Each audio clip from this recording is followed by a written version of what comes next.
En prime, nous vous proposons une deuxième version du malentendu. La fin de la pièce est interprétée un peu différemment par les comédiens. Elles expriment les émotions de manière plus ouverte. Deux options de direction d'acteurs que nous offrons à votre écoute pour un seul malentendu. Par l'atelier de théâtre Et si on jouait, avec dans le rôle de la mère Marie-Charlotte, Martha sa fille Christiane, Yann, Emmanuel. Direction d'acteur Florence Durand. Montage son Emmanuel.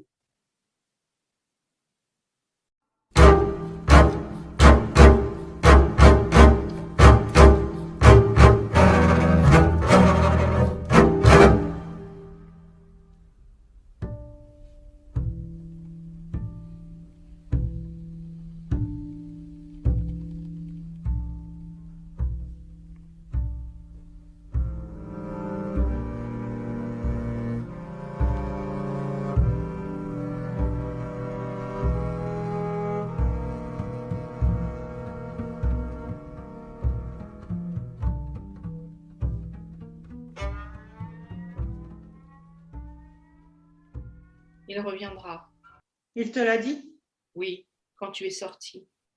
Il reviendra seul? Je ne sais pas. Est-il riche? Il ne s'est pas inquiété du prix. S'il est riche, oui, mais il faut aussi qu'il soit seul. Seul et riche, oui. Et alors nous devrons recommencer. Nous recommencerons en effet, mais nous serons payés de notre peine.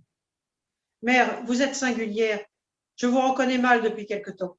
Je suis fatiguée, ma fille, rien de plus. Je voudrais me reposer.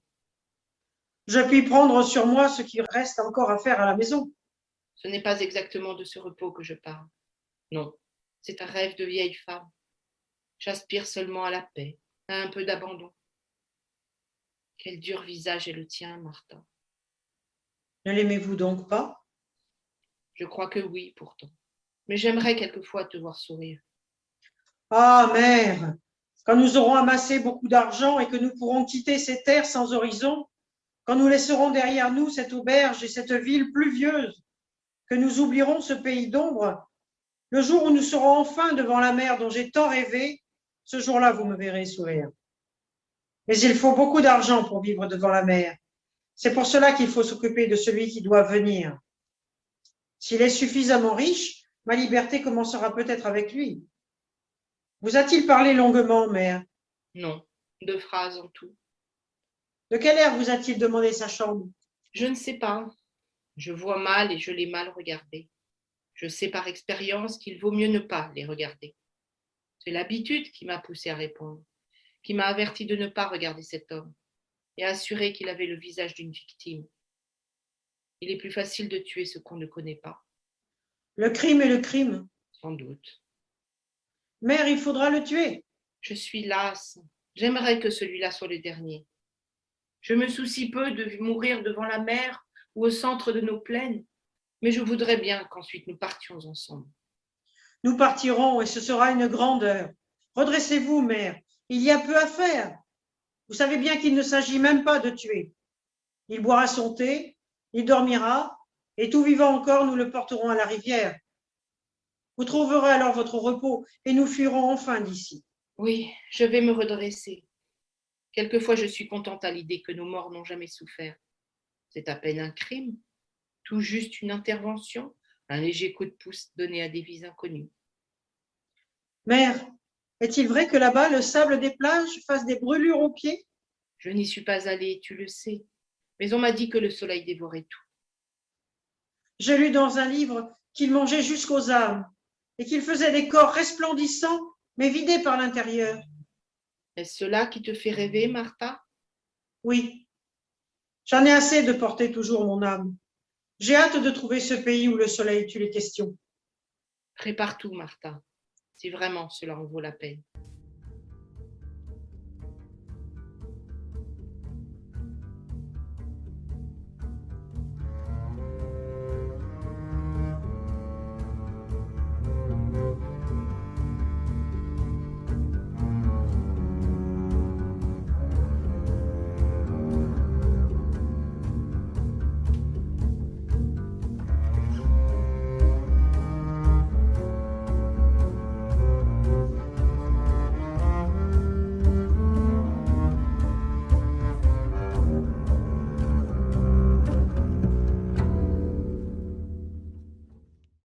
C'est ici.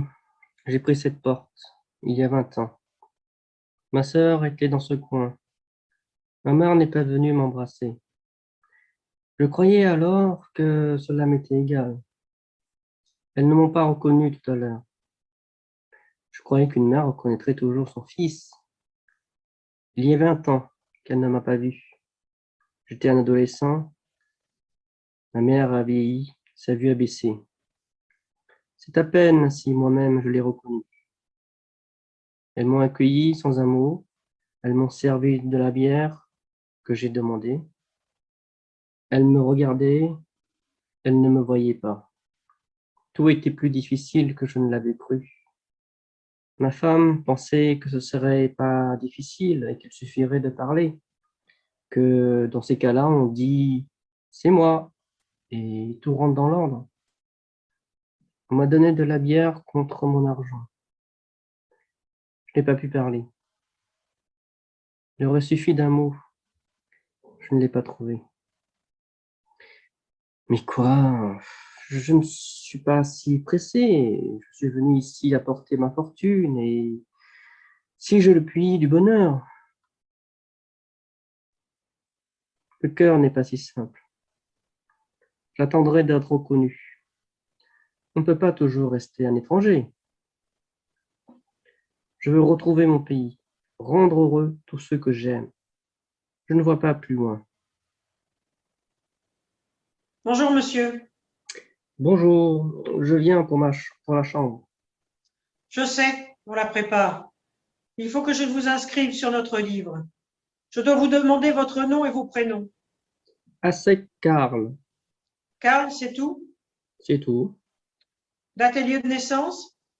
J'ai 38 ans, Où êtes-vous né? en Bohême, Profession? sans profession. Il faut être riche ou très pauvre pour vivre sans un métier. Je ne suis pas très pauvre et pour bien des raisons, j'en suis content. Vous êtes tchèque, naturellement. Naturellement. Domicile habituel? La Bohême.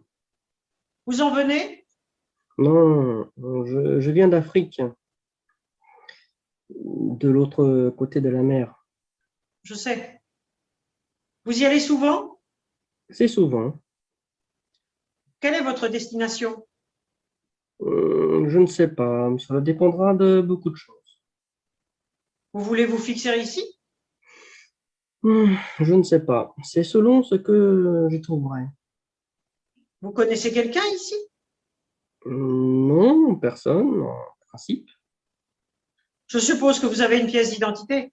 Oui, je peux vous la montrer. Ce n'est pas la peine. Il suffit que j'indique si c'est un passeport ou une carte d'identité. Un passeport, le voilà. Voulez-vous le voir? Quand vous allez là-bas, vous habitez près de la mer? Oui. Ah, j'oubliais. Vous avez de la famille? J'en avais, mais il y a longtemps que je l'ai quitté. Non, je veux dire, êtes-vous marié? Oui, je suis marié. D'ailleurs, vous avez dû voir mon alliance. Je ne l'ai pas vu. Pouvez-vous me donner l'adresse de votre femme? Elle est restée dans son pays. Ah, parfait. Dois-je vous servir à boire en attendant que votre chambre soit prête? Non, j'attendrai ici. J'espère que je ne vous gênerai pas. Pourquoi me gêneriez-vous? Cette salle est faite pour recevoir des clients. Oui, mais un client tout seul est quelquefois plus gênant qu'une grande affluence. Écoutez, je vois qu'il me faut vous donner un avertissement. Le voici. Prenez toute la place d'un client, elle est à vous de droit. Mais n'en prenez pas plus. Vous serez bien servi, mais vous n'avez pas à vous soucier de nous. Je vous demande pardon. Je voulais vous marquer ma sympathie et mon intention n'était pas de vous fâcher. Il m'a semblé simplement que nous n'étions pas si étrangers que cela l'un à l'autre. Avant ce jour, il n'y avait rien de commun entre nous. Il n'y a vraiment aucune raison pour que tout d'un coup, nous nous trouvions une intimité. Je sais, en effet, que l'intimité ne s'improvise pas. Il faut y mettre du temps. Bonjour, monsieur. Votre chambre est prête. Je vous remercie beaucoup, madame. Tu as rempli la fiche? Oui, Est-ce que je puis voir? Vous m'excuserez, monsieur, mais la police est stricte. Ainsi, tenez, ma fille a omis de noter si vous êtes venu ici pour des raisons de santé, pour votre travail ou en voyage touristique. Je suppose qu'il s'agit de tourisme. J'ai voulu voir cette région que j'ai connue autrefois et dont j'avais gardé le meilleur souvenir. vous y avez habité? Non, C'est pourtant un bien petit village que le nôtre. c'est vrai, mais je me plais beaucoup et depuis que je suis, je me sens un peu chez moi. Vous allez y rester longtemps? Je ne sais pas. Pour rester dans un endroit, il faut ces raisons, des amitiés, l'affection de quelques êtres. Sinon, il n'y a pas de motif de rester là plutôt qu'ailleurs.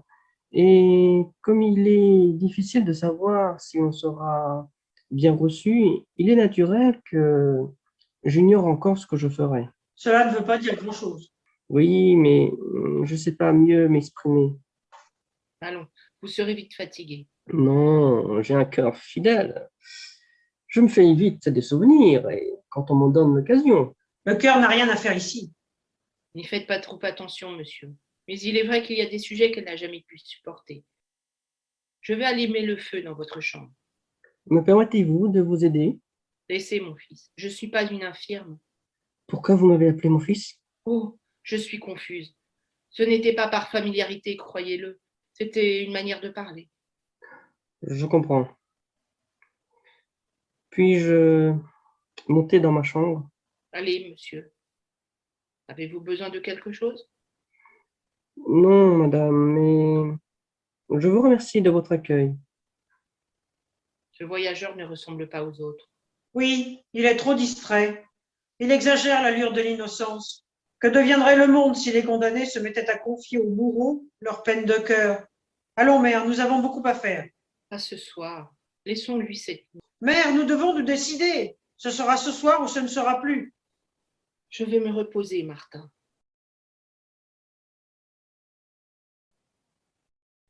Pourrais-je avoir une serviette? Oui, tenez. Merci. Allez-vous retourner au pays d'où vous venez? Peut-être. C'est un beau pays, n'est-ce pas? Oui, c'est un beau pays. On dit que dans ces régions, il y a des plages tout à fait désertes. C'est vrai, rien n'y rappelle l'homme. Au petit matin, on retrouve sur le sable les traces laissées par les petites pattes des oiseaux de mer. Ce sont les seuls signes de vie.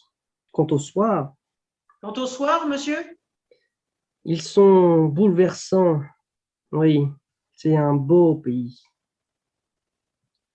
j'y ai souvent pensé. Des voyageurs m'en ont parlé. J'ai lu ce que j'ai pu. Souvent, comme aujourd'hui, au milieu de l'aigre printemps de ce pays, je pense à la mer et aux fleurs de là-bas. Et ce que j'imagine me rend aveugle à tout ce qui m'entoure. Je comprends cela. Le printemps de là-bas vous prend à la gorge. Les fleurs éclosent par milliers au-dessus des murs blancs. Si vous vous promeniez une heure sur les collines qui entourent la ville, vous rapporteriez dans vos vêtements l'odeur de miel des roses jaunes. Pourquoi me regardez-vous ainsi? Pardonnez-moi, mais puisque nous venons de laisser nos conventions, je puis bien vous le dire, il me semble que pour la première fois, vous venez de me tenir un langage humain. Vous vous trompez sans doute. Si même cela était, vous n'auriez pas de raison de vous en réjouir. Ce que j'ai d'humain n'est pas ce que j'ai de meilleur. Ce que j'ai d'humain, c'est ce que je désire. Et pour obtenir ce que je désire, je crois que j'écraserai tout sur mon passage. Ce sont des violences que je peux comprendre. Je n'ai pas besoin de m'en effrayer puisque je ne suis pas un obstacle sur votre chemin. Rien ne me pousse à m'opposer à vos désirs. S'il est vrai que vous teniez à rester ici, vous avez, sans le savoir, gagné votre cause. J'étais venu presque décidé à vous demander de partir, mais vous le voyez, vous en avez appelé à ce que j'ai d'humain et je souhaite maintenant que vous restiez. Mon goût pour la mer et les pays du soleil finira par y gagner. Votre langage est bien étrange. Bonsoir, monsieur. Et voilà. Maintenant, ma vieille angoisse, là, au creux de mon corps, comme une mauvaise blessure que chaque mouvement irrite. Je connais son nom. Elle est peur de la solitude éternelle, crainte qu'il n'y ait pas de réponse. Et qui répondrait dans un hôtel? Monsieur, Qu'est-ce que c'est? le thé que vous avez demandé.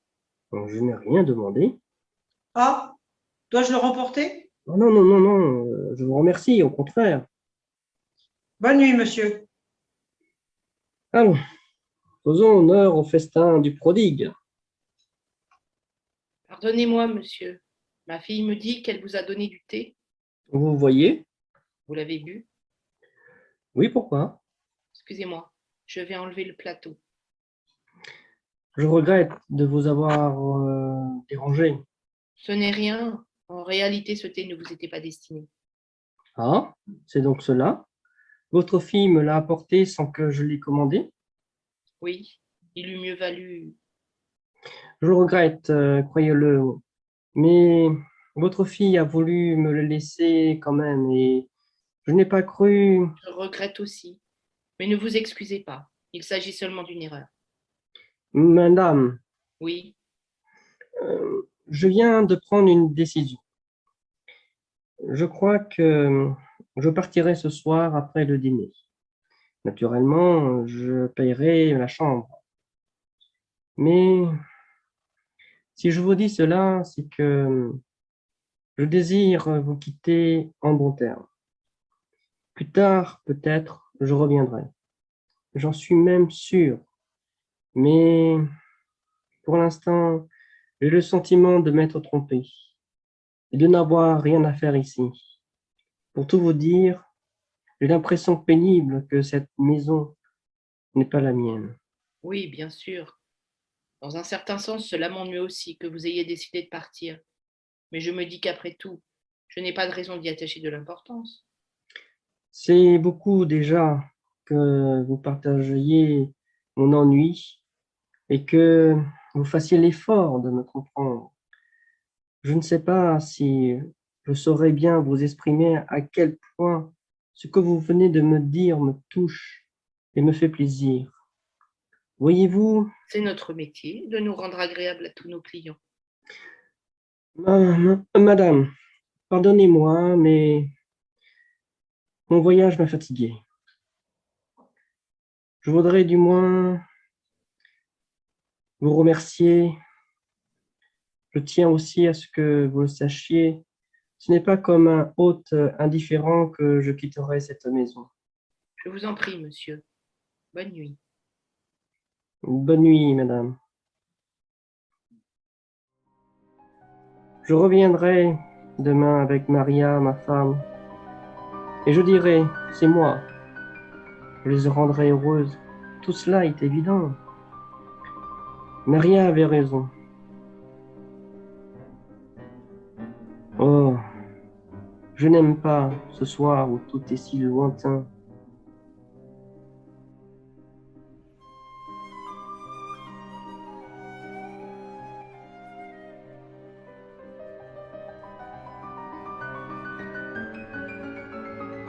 Il dort. Martin, je n'aime pas que tu me forces la main. Tu me traînes à cet acte. Tu commences pour m'obliger à finir. Allons, pensez plutôt à demain et faisons vite. Il en a terminé avec ce monde. Tout lui sera facile désormais. Réjouissons-nous donc. Je n'avais pas de raison de le haïr et je suis heureuse que la souffrance au moins lui soit épargnée. Aidez-moi, portons-le à la rivière.